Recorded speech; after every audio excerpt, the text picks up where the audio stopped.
The letter arrived on a Tuesday morning when the Oregon mist still clung to Maggie Hollis's cedar-sided house like an unwelcome embrace. She'd been stirring honey into her tea, watching steam rise from the cup in lazy spirals, when the postal truck's engine coughed to life outside her kitchen window. The sound was familiar, comfortable, even like the rhythm of a heartbeat she'd grown to expect at 10:47 every morning for the past 3 years.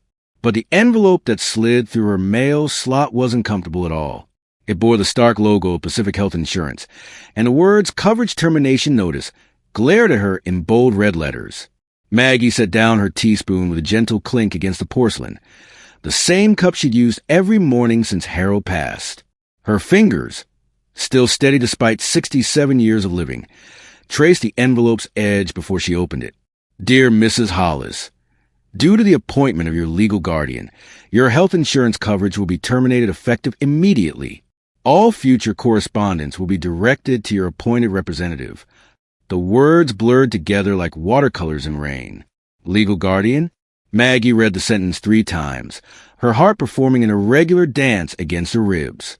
She walked to the kitchen window, pressing her palm against the cool glass, and stared at the silver house key hanging beside the door frame. It dangled from a piece of blue yarn, Harold's idea from years ago when she kept misplacing her keys. The soft ting it made when the morning breeze caught it had become a kind of music to her, a reminder that this house, this life, was still hers to conduct. But someone, somewhere, had apparently decided otherwise. She folded the letter carefully, placed it on the kitchen counter beside her abandoned tea, and reached for her rain jacket.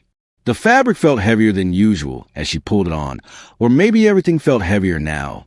Outside, the October air carried the scent of wet cedar and dying leaves, the kind of smell that usually made her think of Harold raking their small yard while she watched from the kitchen, both of them pretending he wasn't doing it just to make her smile. Maggie's feet found a familiar rhythm on the sidewalk that led toward Tyler's house. Her son lived just 6 blocks away in a ranch-style home he'd bought when the construction work was steady, before the economy tightened its grip and before the debt started piling up like unwanted snow.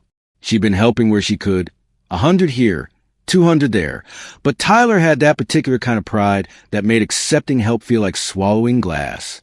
As she rounded the corner onto Cedar Street, she noticed Lily's green Toyota Camry parked in Tyler's driveway. Strange. Her daughter usually worked Tuesday mornings at the dental office across town. The car sat there like a green question mark, and Maggie felt her chest tighten with an emotion she couldn't quite name. The front door of Tyler's house stood slightly ajar, which wasn't unusual for October in Oregon, but the drawn curtains were. Tyler liked natural light. He always had, even as a boy. She approached quietly, not from any desire to spy, but because something about the scene felt delicate, like glass that might shatter if handled too roughly. Voices drifted to crack in the door, Vanessa's voice, honey-smooth and controlled, and Tyler's deeper rumble. Then Lily's softer tones, hesitant and uncertain. Once she signs a power of attorney, we file for conservatorship right away. Vanessa was saying, the lawyer says it's straightforward. Mom's getting forgetful, making poor financial decisions. She needs guidance. Maggie's hand found the porch railing, gripping it until her knuckles went white. Poor financial decisions? She'd managed a household budget for 43 years of marriage and 3 years of widowhood without missing a single payment or bouncing a check. I don't know, Vanessa. Lily's voice carried a note of discomfort. Mom seems fine to me. She remembers everything. Birthdays, doctor appointments, what I wore to Christmas dinner 2 years ago. That's not the point, Tyler said, and Maggie heard something in her son's voice that made her stomach drop. It was the same tone he'd used as a teenager when he was lying about where he'd been or why he'd come home past curfew. She's tired, Lily. She's ready to be guided. This way, we can make sure she's taken care of. And the house? Vanessa asked. The financial power of attorney covers that too? Everything, Tyler confirmed. Mom won't have to worry about bills or decisions anymore. We'll handle it all. Maggie stepped back from the door as quietly as she'd approached, her heart hammering against her ribs with such force she worried they might hear it. The silver key in her pocket seemed to grow heavier as she walked back toward her house, her mind racing through the implications of what she'd just heard. They weren't trying to help her. They were trying to take her life away, piece by piece, decision by decision, until she became a passenger in her own existence. The mist had lifted by the time she reached her front door, but the world felt grayer somehow, as if someone had adjusted the color saturation of her life without asking permission. She hung her rain jacket on the hook beside the door, next to the silver key that suddenly felt less like a comfort and more like a symbol of everything she stood to lose. Inside, her tea had grown cold. The honey settled at the bottom of the cup like golden sediment. She picked up the insurance letter again, reading it more carefully this time, looking for clues, for signatures, for anything that might tell her how this had happened without her knowledge or consent. At the bottom, in small print, she found it. This action is based on documentation provided by your appointed legal representative, Tyler Grant. Maggie sat heavily in Harold's old recliner, the leather worn smooth by years of his evening news watching and her morning coffee drinking. She closed her eyes and tried to summon his voice, try to remember what he would say about their son attempting to steal her autonomy under the guise of love. Harold had been a man of few words but clear principles. He was said that real love never disguises control as care, never mistakes protection for possession. The grandfather clock in the hallway chimed 11 times, each note hanging in the air like a question waiting for an answer. Maggie opened her eyes and looked around her living room, at the wedding photos on the mantel, at the quilt her mother had made draped over the sofa, at the books Harold had loved lined up on their shelves like old friends. This was her life, her history, her choice to make. She reached for the telephone on the side table, its weight familiar and reassuring in her hand. The number she dialed belonged to Deshaun Carter at First National Bank, a man she'd known since he was a teenager bagging groceries at the local market. If Tyler thought he could take her life away quietly, without her noticing or fighting back, he was about to discover just how much fight a 67-year-old widow could muster when her back was against the wall. Deshaun's voice came through the receiver warm and professional. "Mrs. Hollis, good to hear from you. What can I do for you today?" "Deshaun," she said, her voice steadier than she felt, "I need to talk to you about my accounts. I think someone might be trying to access them without my permission, and I need to know what protections we can put in place." There was a pause, then the sound of paper shuffling. "I can see you first thing this afternoon, Mrs. Hollis. And just so you know, we have some new security features that might interest you. 2-factor authentication, account alerts, that sort of thing. Why don't you come in around 2 o'clock, and we'll go over everything." After she hung up, Maggie sat in the quiet house, listening to the familiar sounds of her life. The refrigerator gentle hum, the tick of the grandfather clock, the distant sound of cars passing on the main road. But underneath these familiar rhythms, she could hear something new, the sound of her own resolve hardening like steel cooling in winter air. She walked to the kitchen window and watched the silver key dance in the breeze, its soft ting now sounding less like music and more like a bell calling her to action. Harold used to say that the strongest people weren't the ones who never fell down, but the ones who got back up with their dignity intact. Well, Maggie hadn't fallen yet, but she could feel someone trying to push her. The question wasn't whether she would resist. It was how forcefully she would push back. The afternoon sun broke through the Oregon clouds as she prepared for her meeting with Deshaun, casting long shadows across her kitchen floor. She folded the insurance letter neatly and placed it in her purse, along with her identification, her social security card, and a small notebook where she'd begun writing down dates and details. If Tyler and Vanessa wanted a fight, they were going to get one, but it would be fought on her terms, with her rules, and with every weapon that 67 years of living had taught her how to wield. Outside, the mist was lifting, revealing the sharp edges of the hills that surrounded their small Oregon town. Maggie took this as a sign. Sometimes you had to wait for the fog to clear before you could see exactly where you stood and what you were fighting for. And right now, she was fighting for the right to remain the author of her own story, the keeper of her own silver key, the one person in the world who got to decide when Maggie Hollis was ready to be guided and when she was perfectly capable of guiding herself. The walk to the bank took her past Tyler's house again, but this time she didn't slow down or look toward the drawn curtains. She had work to do, evidence to gather, and a life to protect. The insurance letter in her purse felt less like a threat now and more like the opening move in a chess game she intended to win. Harold always said she was the smartest person he knew. It was time to prove him right. Deshawn was waiting for her when she arrived at First National, his familiar smile tinged with concern as he led her to his office. The space smelled of coffee and paper, institutional but somehow comforting, like a doctor's office where you knew you were in good hands. He closed the door behind them and gestured for her to sit in the chair across from his desk. "Now then, Mrs. Hollis," he said, settling into his own chair. "Tell me what's going on." Maggie opened her purse and withdrew the insurance letter, smoothing it carefully on the desk between them. "Someone has convinced my insurance company that I have a legal guardian. Someone named Tyler Grant, who happens to be my son. The problem is, Deshawn, I never appointed a guardian, never signed any papers, and never asked for help managing my affairs." Deshawn's expression darkened as he read the letter. "This is serious, Mrs. Hollis. Have you checked your other accounts? Credit cards, utilities, anything else that might be affected? That's why I'm here. I need to know what's been happening to my money, and I need to make sure no one can access it without my direct, in-person authorization." She pulled out her notebook and pen. "And I need you to explain these new security features you mentioned." For the next hour, Deshawn walked her through her account activity, his finger tracing lines of transactions on the computer screen. Most everything looked normal. Her Social Security deposits, her utility payments, her modest grocery bills. But there were a few transfers that made her frown.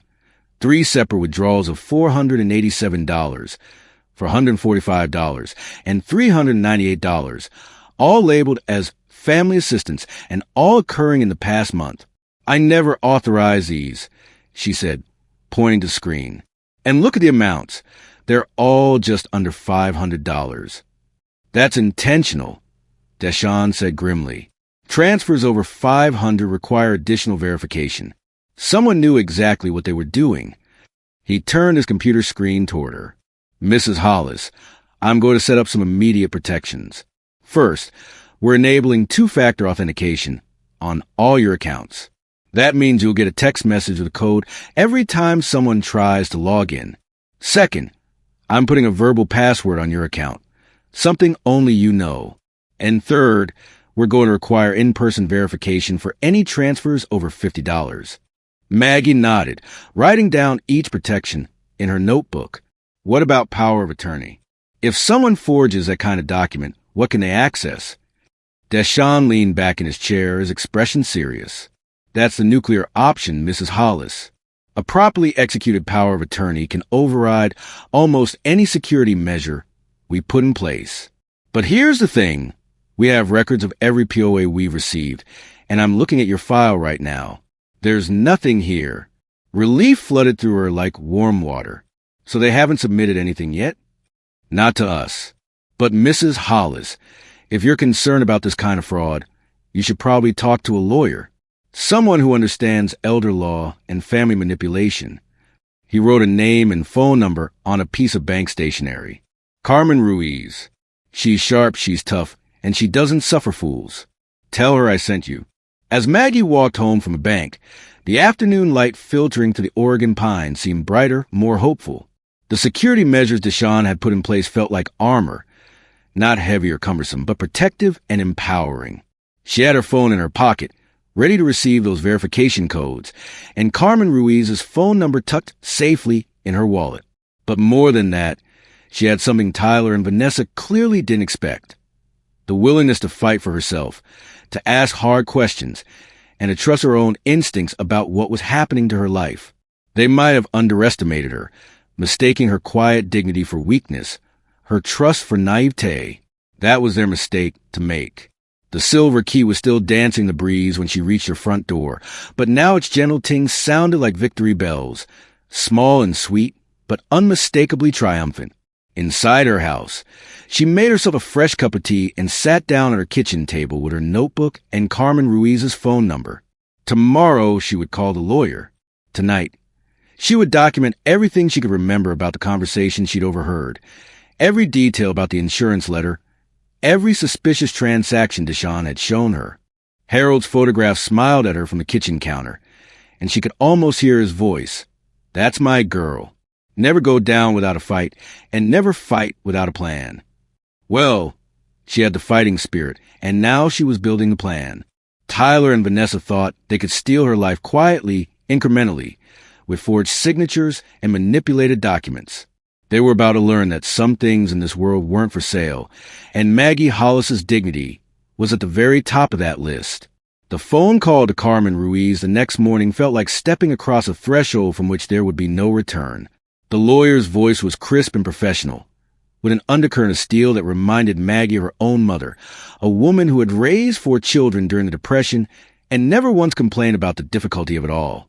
"Mrs. Hollis," Carmen said after Maggie had explained the situation, "what you're describing sounds like the beginning of a conservatorship scam. It's more common than people think, especially when family members are facing financial pressure. Can you come in this afternoon? I want to see that insurance letter, and I want to start building a paper trail before this goes any further." Carmen's office occupied the second floor of a brick building on Main Street, above a bookstore that had been there since Maggie was a young woman.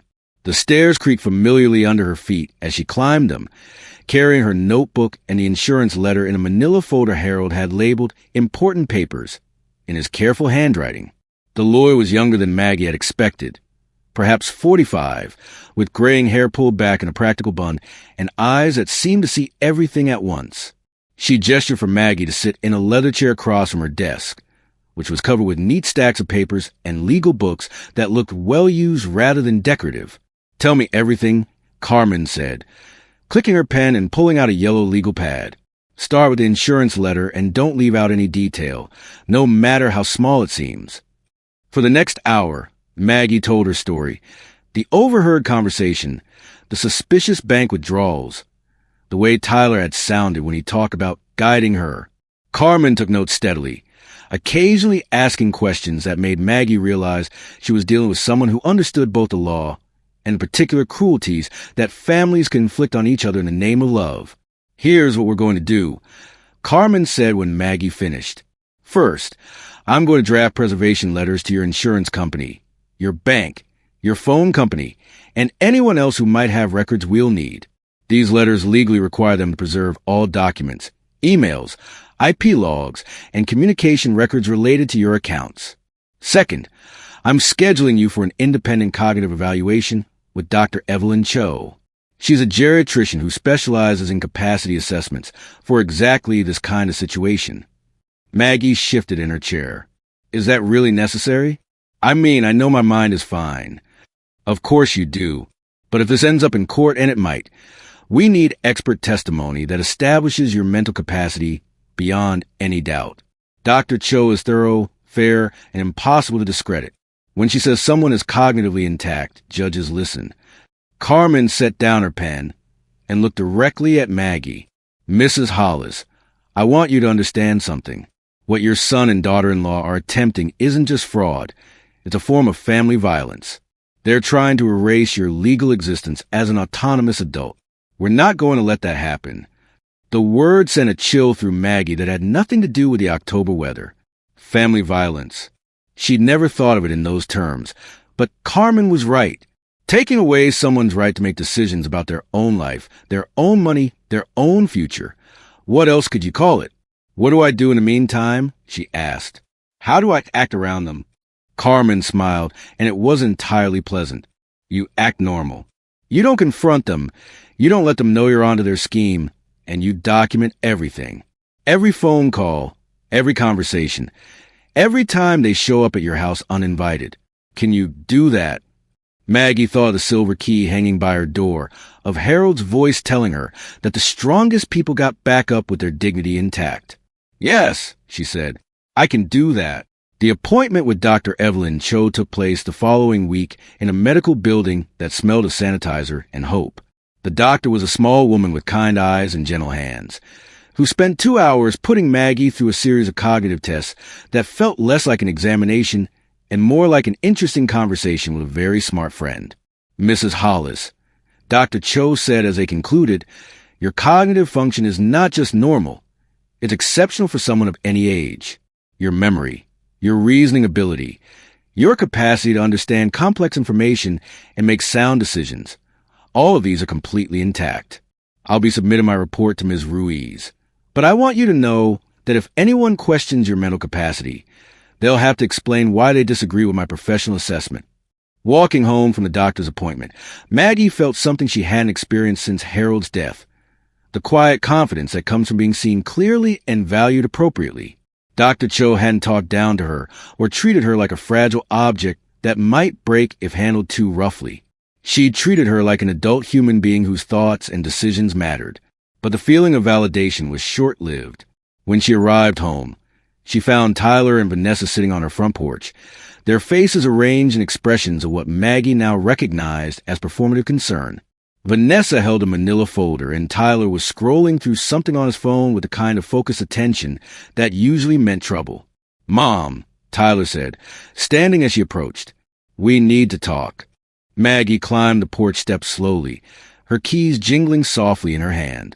The silver key caught the afternoon light, throwing tiny rainbows across the wooden boards. "About what, honey?" "About your future," Vanessa said, her voice honey-smooth and exactly as manipulative as it had sounded to the crack in Tyler's door. "We've been doing some research, talking to some professionals, and we think it's time to have a serious conversation about your care needs." "My care needs?" Maggie unlocked her front door, but didn't invite them in. "I'm not sure what you mean."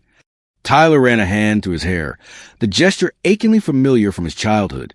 It was what he did when he was preparing to lie about something important. "Mom, you're 67 years old. You're living alone in this big house, managing your own finances, driving yourself around town. Don't you think it might be time to let someone help you with some of these responsibilities?" "Someone like who?" Maggie asked, though she already knew the answer. "Like us," Vanessa said, opening her folder and pulling out several sheets of paper. "We've had some documents prepared, nothing complicated. Just some basic paperwork that would allow us to help with your bills, your medical decisions, that sort of thing. It would give you peace of mind knowing that if something happened, everything would be taken care of." Maggie looked at the papers Vanessa was holding. Official-looking documents with multiple signature lines and legal language that seemed designed to confuse rather than clarify. At the top of the first page, she could see the words "Power of Attorney" in bold letters. "I appreciate your concern," she said carefully, remembering Carmen's advice about acting normal. "But I'm not ready to sign anything right now. These are big decisions that require careful thought." Tyler's expression darkened. "Mom, you can't put this off forever. What if you have a medical emergency? What if you can't make decisions for yourself? What if I live another 20 years and never need anyone to make decisions for me?" Maggie interrupted, her voice sharper than she'd intended. "Tyler, I raised you and your sister, managed our household budget, took care of your father through his illness, and buried him with dignity. What exactly makes you think I'm incapable of managing my own life?" For a moment, Tyler looked like the little boy she remembered, uncertain, defensive, caught between what he wanted to do and what he knew was right. But then Vanessa placed her hand on his arm, and his expression hardened again. "It's not about capability, Mom. It's about practicality. You're getting older, whether you want to admit it or not. This paperwork is just a precaution, a safety net. If you never need it, great. But if you do need it, we'll be ready to help." The silver key felt warm in Maggie's palm as she clutched it. "I understand what you're saying, but I'm not signing anything today. If and when I decide I need help, I'll ask for it. Until then, I'm perfectly capable of managing my own affairs." Vanessa's smile tightened almost imperceptibly. "Of course, Mrs. Hollis. We're not trying to pressure you. We just want you to know that we're here, ready to help whenever you need us." She tucked the papers back into her folder. "Maybe we could meet for coffee sometime this week? Just to talk. No pressure, no paperwork. What do you say?" Before Maggie could answer, Tyler's phone buzzed. He glanced at it, and his face went pale. "Vanessa, we need to go. Now." They hurried down the porch steps without another word, leaving Maggie standing in her doorway with more questions than answers. She watched them drive away in Tyler's truck. Vanessa's had been over her own phone, both of them radiating the kind of urgent energy that came with bad news or discovered secrets. Inside her house, Maggie called Carmen Ruiz and left a detailed message about the encounter, describing the papers Vanessa had tried to get her to sign and the way Tyler had reacted to whatever message he received on his phone.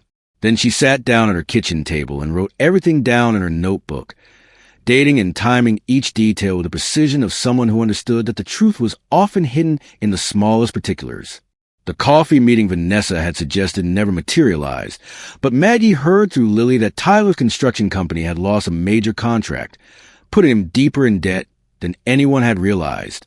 The pieces of the puzzle were starting to fit together. Desperation plus opportunity, plus a mother who trusted her son's good intentions. It was a perfect storm for the kind of family manipulation that Carmen had warned her about. But storms, Maggie reflected as she watched the silver key dance in the evening breeze, were temporary things. They passed over, leaving the landscape changed but not destroyed. And sometimes, if you weather them with your eyes open and your dignity intact, you discover that you were stronger than you'd ever imagined possible.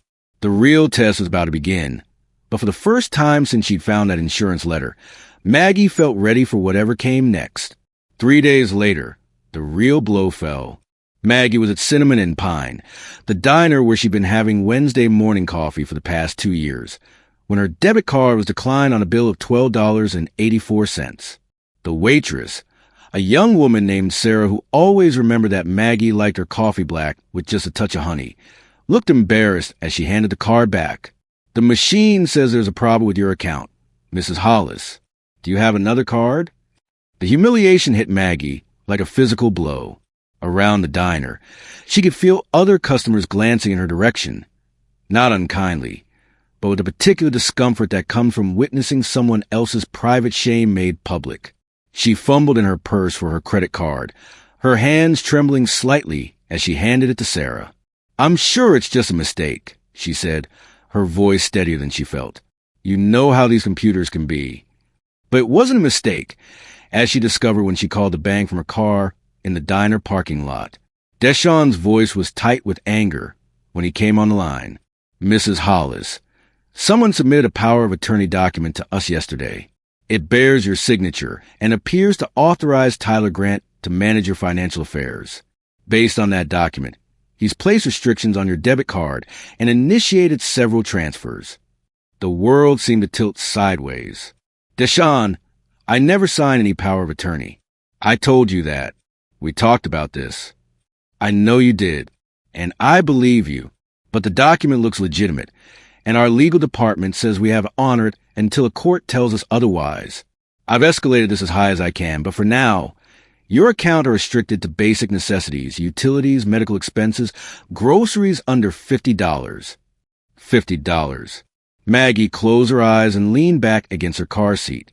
They had reduced her to $50, as if she were a child receiving an allowance from parents who knew better than she did how to spend her own money. "What can I do?" she asked. "Call that lawyer I recommended. Do it today. And Mrs. Hollis? I printed out copies of all your account activity before the restrictions went into effect. If you need them for legal purposes, just let me know." Carmen Ruiz was in court when Maggie called, but her paralegal, Maria, understood the urgency of the situation and managed to arrange an emergency meeting for that afternoon. By 2 o'clock, Maggie was back in Carmen's office, this time with a folder full of bank statements and a determination that felt like steel wrapped in velvet. "They move fast," Carmen said after reviewing the power of attorney document. "This is a good forgery, professional quality, but it's still a forgery." She pointed to the signature line. "Look at the way your name is signed here. See how the M in Maggie loops differently than it does in your real signature? And the date, October 15th. Where were you on October 15th? Maggie consulted her notebook. "At Dr. Cho's office for my cognitive evaluation. From 2 to 4:30 in the afternoon." "Perfect. We can prove you were somewhere else when this document was allegedly signed." Carmen picked up her phone. "I'm calling in a favor with a digital forensics expert. If this document was created electronically, we'll find the evidence." Within 24 hours, Owen Park had provided them with a digital trail that read like a roadmap to fraud. The power of attorney document had been created on Vanessa's MacBook using a PDF editing program that had been downloaded just 2 days earlier. The IP address log showed that the document had been signed using an electronic signature program, while Maggie was in Dr. Cho's office, miles away from any computer. But more damning than the technical evidence were the communications Owen had recovered from Tyler's devices. Text messages between Tyler and Vanessa discussing the timeline and making sure Mom doesn't get suspicious. Email exchanges with a questionable online notary service that specialized in remote document authentication for urgent family situations. And perhaps most telling of all, a series of Google searches on Tyler's phone. How to get power of attorney over elderly parent. Signs of dementia in older adults. Emergency conservatorship procedures. This is conspiracy to commit fraud, Carmen said, spreading the evidence across her desk like cards in a winning hand. They planned this. They executed it with premeditation, and they left a digital footprint that leads directly back to them. Maggie stared at the evidence, feeling a mixture of vindication and heartbreak. Seeing her son's name attached to searches about her supposed dementia felt like reading her own obituary. Tyler really believed, or had convinced himself to believe, that she was incompetent, that her life was just to manage, that her dignity was a small price to pay for his financial relief. "What happens now?" she asked. Carmen smiled, and this time it wasn't pleasant at all. "Now we file a motion to void the fraudulent power of attorney, and we ask for an emergency hearing. Then we present our evidence to a judge and let them decide whether your son and daughter-in-law belong in jail or just in financial ruin from the civil suit we're going to file against them." The emergency hearing was scheduled for following Friday in the same courthouse where Maggie had served jury duty 5 years earlier.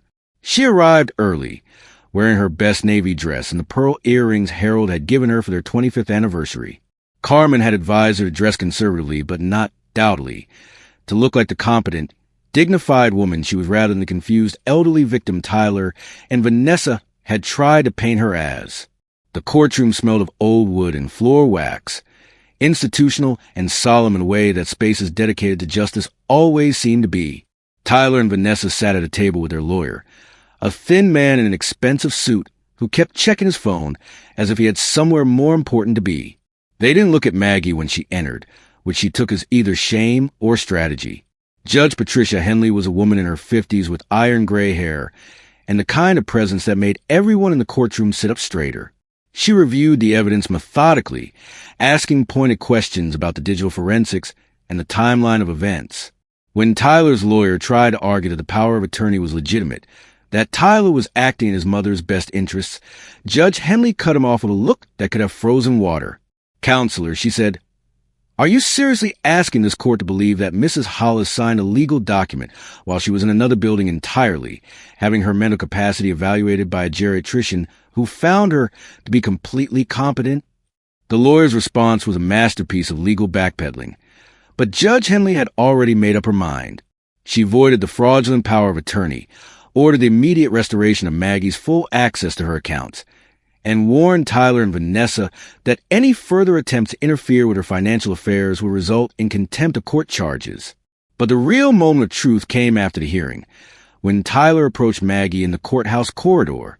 Vanessa had already left, her face pale with either embarrassment or calculation, but Tyler lingered, his hands shoved deep in his pockets and his shoulders hunched with the weight of what he'd done.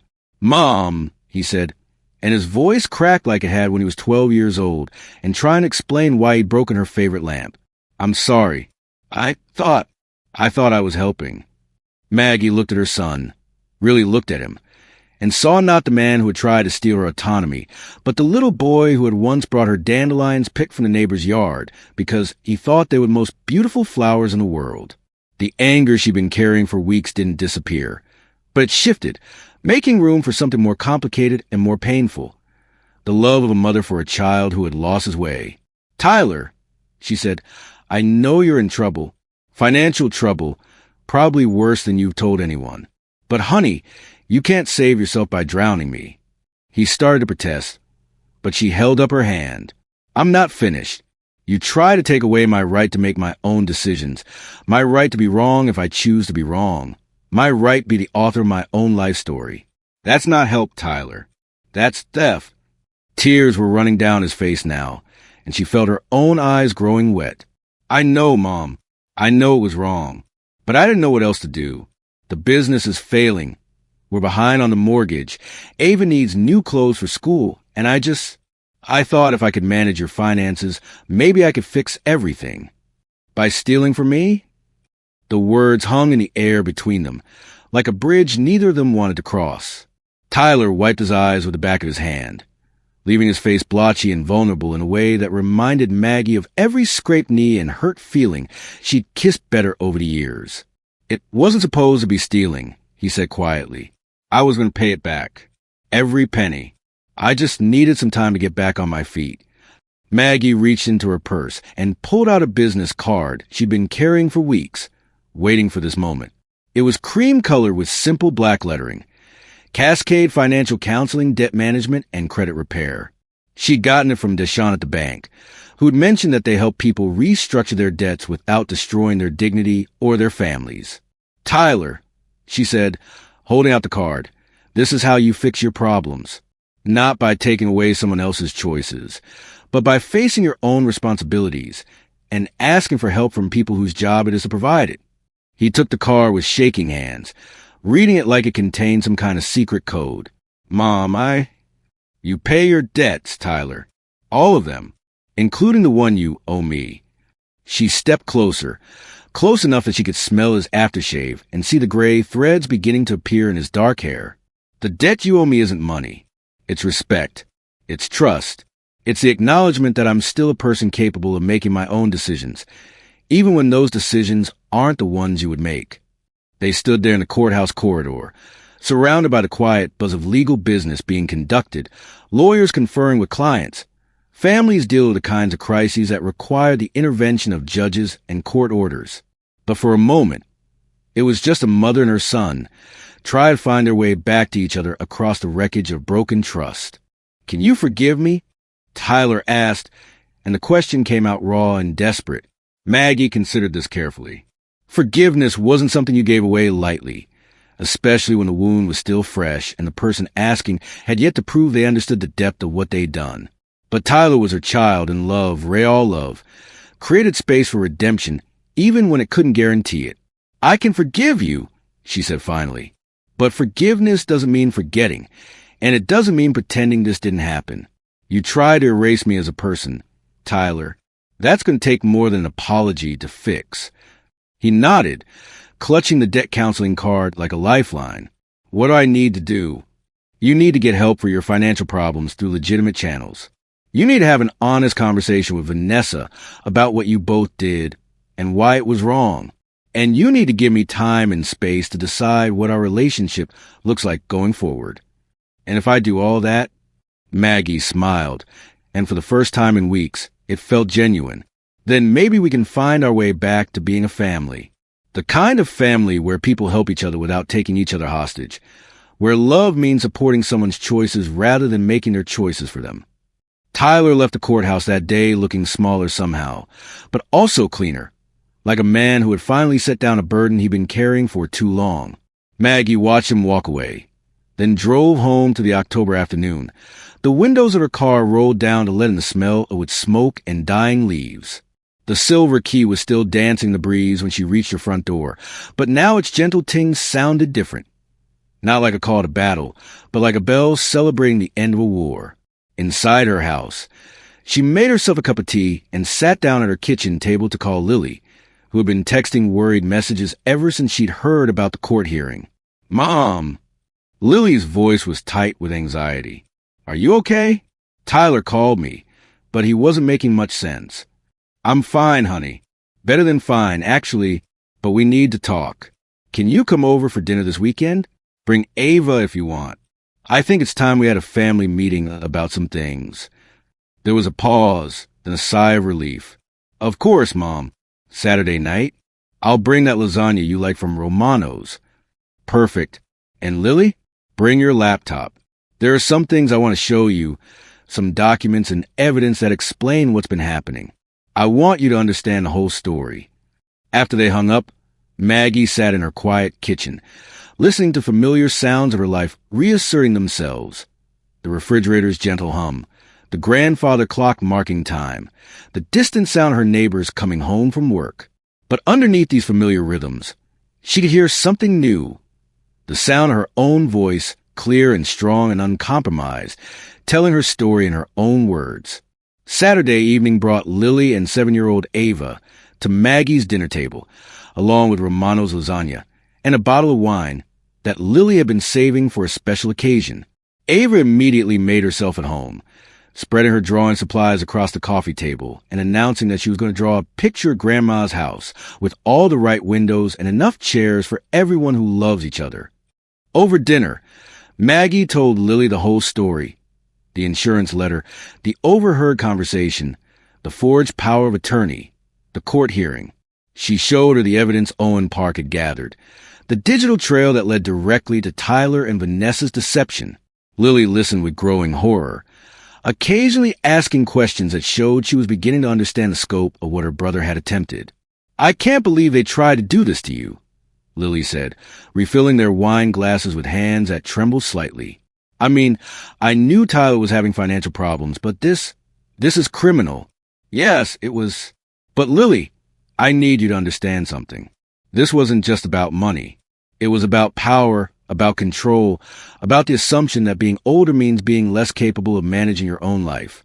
And I need to know that you understand why that's wrong." Lily set down her wine glass and looked directly at her mother. "Mom, I would never. I'm not accusing you of anything. But I need to know that you see me as I am, a competent adult who happens to be 67 years old. Not as a problem waiting to happen, or a responsibility you'll have to shoulder someday. Because if you don't see me that way, if you think that loving me means taking away my choices, then we're going to have problems too." For a long moment, the only sound in the kitchen was Ava's humming as she worked on her drawing in the living room. Then Lily reached across the table and took her mother's hand. "Mom, you're the strongest person I know. You raised us. You took care of Dad when he was sick. You've managed everything on your own since he died. The idea that you need someone to make decisions for you is ridiculous. And if I ever start thinking otherwise, if I ever start treating you like you're not capable of running your own life, I give you permission to kick my ass." Maggie laughed. The first real laugh she'd had in weeks. "Language, young lady. Your daughter might hear you." "Grandma," Ava called from the living room. "Come see my picture." They moved to the coffee table, where Ava had created a drawing that took Maggie's breath away. It was her house, recognizable by the front porch and cedar siding, but transformed by a 7-year-old's imagination into something that looked less like architecture and more like a promise. The windows were indeed numerous, maybe too numerous for structural integrity, and the front porch was populated with stick figures sitting in chairs, all of them smiling, all of them holding hands. "Tell me about your picture, sweetheart," Maggie said, settling onto the couch beside her granddaughter. "Well, this is your house, but it's also the house where everybody gets to sit down and nobody has to leave unless they want to. See? There's a chair for you, and one for Mommy, and one for Dad even though he's sad right now, and one for Aunt Vanessa even though she did something bad, and even one for Uncle Owen who helped you catch the bad guys." Maggie looked at the drawing more closely and realized that Ava had somehow intuited something about the situation that the adults had missed.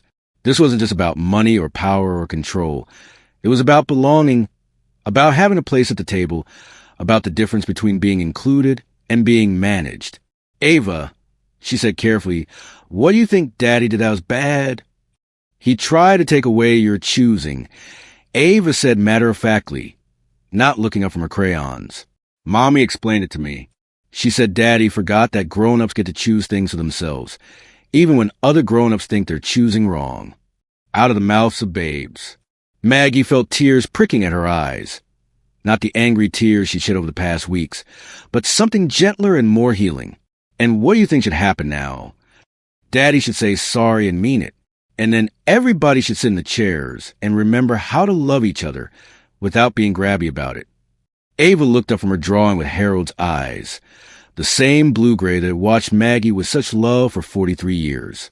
"Grandma, are you going to make Uncle Tyler go away forever?" The question hung in the air like incense, sweet and complicated and impossible to ignore. Maggie looked at her granddaughter, then at Lily, then at the drawing that somehow contained more wisdom about family dynamics than most therapy sessions. "No, sweetheart, I'm not going to make him go away forever.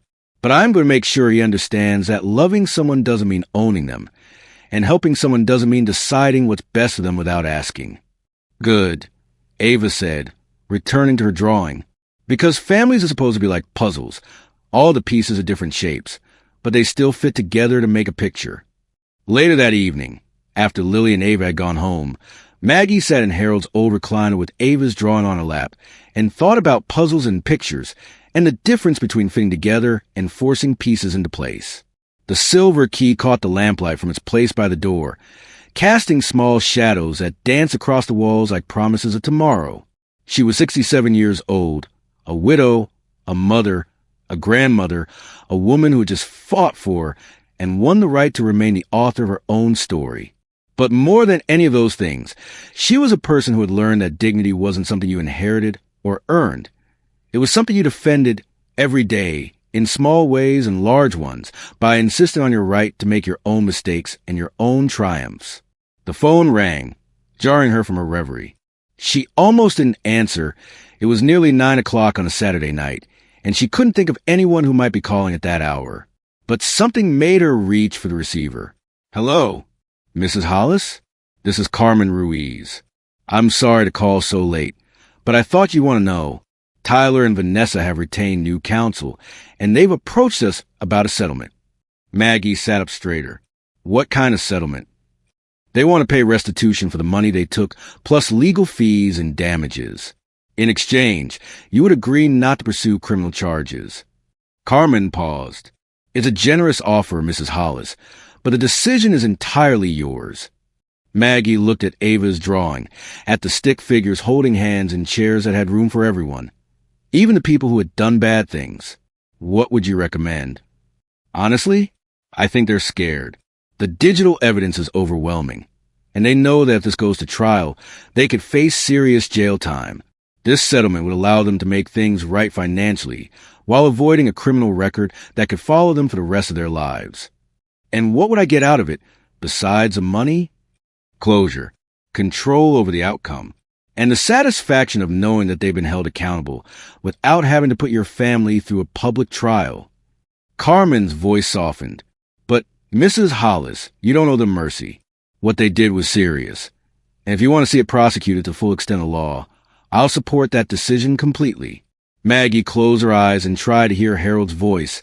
Try to imagine what he would say about mercy and justice and the difference between enabling bad behavior and creating space for redemption. But Harold's voice was quiet tonight, leaving her to make this decision with her own moral compass. I'll think about it, she said finally. Can I have until Monday to decide? Of course. Take all the time you need. Sunday morning found Maggie at St. Mark's Episcopal Church, sitting in the same pew she'd occupied for 30 years of marriage and 3 years of widowhood. Reverend Sarah Mitchell was preaching about forgiveness. Not the easy kind that pretended wrongdoing didn't matter, but the complicated kind that held people accountable while leaving room for transformation. Forgiveness, Reverend Mitchell said, isn't about forgetting or excusing harmful behavior. It's about refusing to let that behavior define either you or the person who wronged you. It's about creating space for people to become better than their worst moments. After the service, Maggie drove to Riverside Cemetery, where Harold's headstone sat under an old oak tree that dropped leaves like golden coins in the October breeze. She brought fresh flowers, the white roses he'd always preferred, and sat on the small bench she had installed 6 months after the funeral. Harold, she said to the headstone, to the wind, to the part of him that lived on in her memory, I need your help with something. Tyler tried to steal my life away, piece by piece, signature by signature. He's sorry now, or says he is, and he wants to make amends. The question is, do I let him? The wind stirred the oak leaves, and somewhere in their rustling, Maggie thought she heard an answer. Not Harold's voice exactly, but something like his wisdom. Love them enough to let them face the consequences of their choices. Love them enough to believe they can do better. Monday morning, Maggie called Carmen Ruiz with her decision. I'll accept the settlement, she said, but with conditions. First, Tyler has to complete the financial counseling program and provide proof that he's addressing his debt problems legitimately. Second, both he and Vanessa have to attend family therapy sessions focused on elder abuse and manipulation. not with me present, but on their own, to understand what they did and why it was wrong. Third, they have to write formal letters of apology, not to me, but to Ava, explaining why what they did was harmful and how they plan to do better. Those are reasonable conditions, Mrs. Hollis. I'll present them to their attorney this afternoon. And Carmen, thank you for everything, for believing me, for fighting for me, for helping me remember that I'm worth fighting for. Mrs. Hollis, it was an honor to represent you.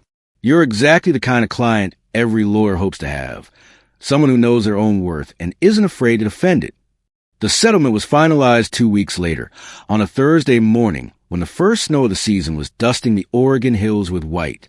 Tyler came to Maggie's house that evening. Not to apologize again.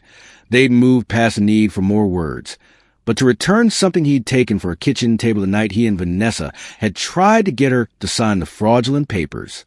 I kept this, he said, holding out a small silver key attached to a piece of blue yarn. I don't know why. Maybe because it reminded me of being a kid, when you'd hang it by the door so you wouldn't lose it. Maggie took the key, feeling its familiar weight in her palm. You didn't take this, Tyler. I gave it to you years ago, when you moved into your first apartment. I gave one to Lily, too. Remember? I said every member of the family should have a key to the place where they were always welcome. Tyler's eyes filled with tears. Am I still welcome, Mom? After everything I did, frame where it belonged. The soft ting it made in the evening breeze sounded like a question being answered, like a door being opened rather than closed. Tyler, she said, you're my son. You'll always have a key to this house. But whether you choose to use it, whether you choose to walk through that door with respect and honesty instead of schemes and manipulation, that's up to you. He nodded, understanding that this wasn't forgiveness in the easy sense, but something more complex and more valuable. The opportunity to earn his way back into her trust through actions rather than words. Christmas Eve found Maggie's kitchen filled with the sounds and smells of family. Lily mashing potatoes, Ava setting the table with careful precision, even Tyler and Vanessa working together to prepare Harold's famous stuffing recipe. The conversation was quieter than it used to be, more careful, but also more honest. They were learning how to be a family again, how to love each other without taking each other hostage. Vanessa had completed her court-ordered therapy and written a letter to Ava that was both an apology and a promise to do better. Tyler was 3 months into his debt counseling program and had already negotiated payment plans for most of his creditors. The crisis that had driven them to try to steal Maggie's autonomy was slowly being resolved through legitimate means, without anyone having to sacrifice their dignity or their rights.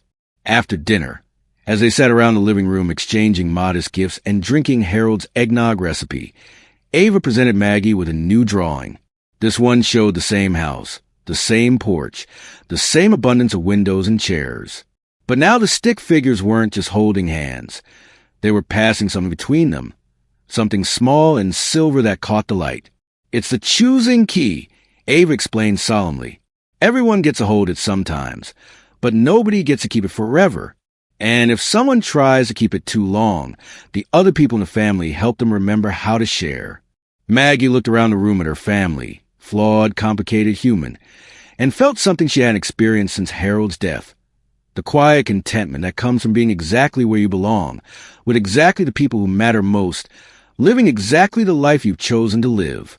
Later that evening, after everyone had gone home and the dishes were washed and put away, Maggie sat in Harold's old recliner with a cup of tea and thought about keys and choices, and the difference between protecting someone and controlling them. The silver key hung by the door, catching the lamplight and casting small shadows that danced across the walls like promises of all the tomorrows she would get to author for herself.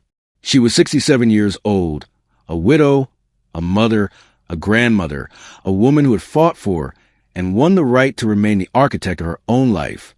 Outside, snow was beginning to fall more heavily, transforming the familiar landscape of her small Oregon town into something that looked like a Christmas card or a dream. But inside her house, everything was exactly as it should be, warm, quiet, and entirely under her own control. The grandfather clock in the hallway chimed midnight, marking the beginning of Christmas Day and the end of a year that had tested her in ways she'd never imagined. But she had passed the test, not by being perfect or invulnerable, but by being brave enough to defend her own dignity when it was under attack. Tomorrow would bring new challenges, new decisions, new opportunities to choose her own path through the world. Some of those choices would be right, some would be wrong, and some would be impossible to categorize as either. But they would all be hers to make as a competent adult who happened to be 67 years old, living in a house with enough windows and enough chairs for everyone who knew how to love without trying to control. The silver key caught the firelight one last time as Maggie turned off the lamps and headed upstairs to bed. Its gentle ting in the night breeze sounded like a lullaby, like a promise, like the quiet music of a life lived on one's own terms. And in the morning, it would still be there, hanging by the door, waiting for whatever story she decided to write next. Maggie Hollis's story teaches us that dignity isn't something we earn or lose with age. It's something we must actively defend. Her journey reveals 3 critical lessons for navigating family relationships and protecting our autonomy as we grow older. First, trust your instincts. When something feels wrong in your relationships, even with family, investigate rather than dismiss those feelings. Maggie's decision to quietly gather evidence instead of confronting Tyler immediately saved her from a devastating loss of independence. Second, preparation is power. By working with professionals, her banker Deshawn, lawyer Carmen, and Dr. Cho, Maggie built an unshakable foundation of documentation and expert testimony. Don't wait for a crisis to establish relationships with trusted advisors who can protect your interests. Third, love doesn't require surrender. Tyler and Vanessa confused control with care, assuming that helping meant making decisions for someone else.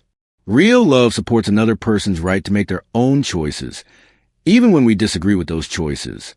For families today, Maggie's story is a reminder that aging doesn't equal incapacity, and that the greatest gift we can give our elders is respect for their continued autonomy.